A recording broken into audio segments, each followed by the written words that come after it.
My name is Nicole and I'm from Fairfield, New Jersey. And almost 1 year ago, in December of 2017, I lost my younger brother to an accidental codeine overdose.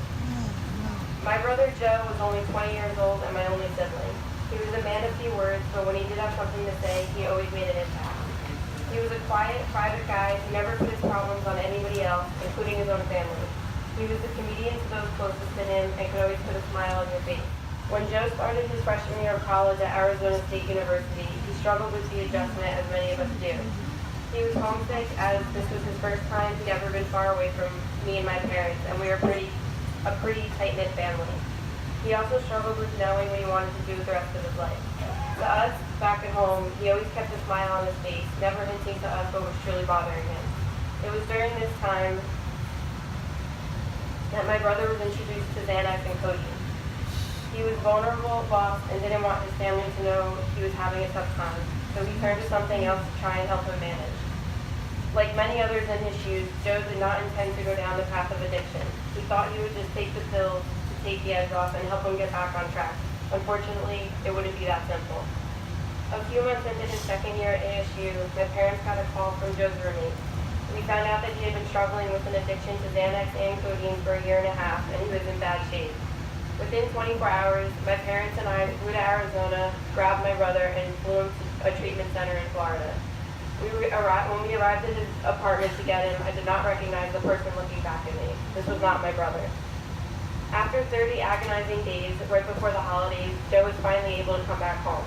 My parents and I flew down to Florida right away, and when we arrived at the treatment center, I couldn't believe my eyes. Not only did he look physically better, but Joe was smiling and laughing and joking around like his old self. He was the brother I remembered. He was clean. Joe came back home to New Jersey and continued his education to become a mechanic. He had a passion for cars and dreamed of owning his own garage one day. For a whole year, he worked hard in school and in his sobriety. He attended meetings, went to an outpatient program to help him stay on track. He was more open about his struggles and was truly focusing on embracing this new sober life. Upon his 1-year anniversary of sobriety, things took a turn for the worse.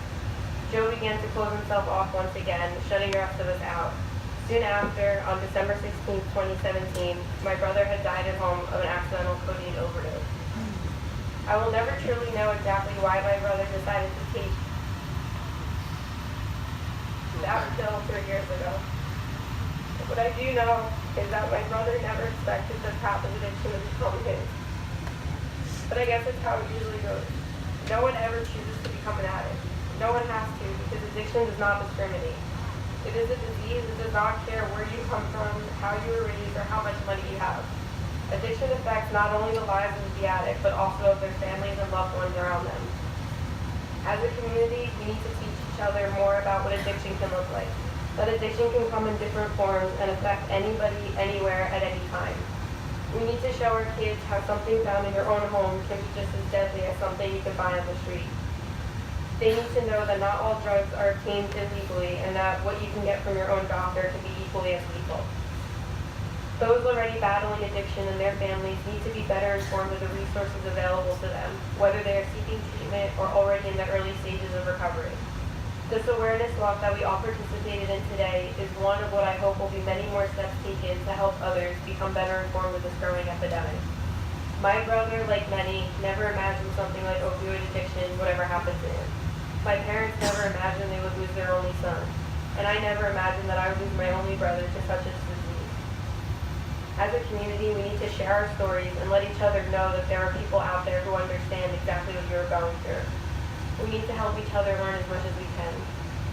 My parents and I didn't know the signs of a relapse or what an overdose truly looked like. My brother didn't know that codeine could be the thing that ended his life. There's too much that we don't know until it's often too late. My brother battled every day and still the addiction prevailed. Once a shining light in the lives of all who knew him, my brother is now one of 72,000 victims who lost their lives to an overdose in 2017. This number will only continue to rise if we do not come together, not only as a community, but as a nation, to fight this life-altering epidemic.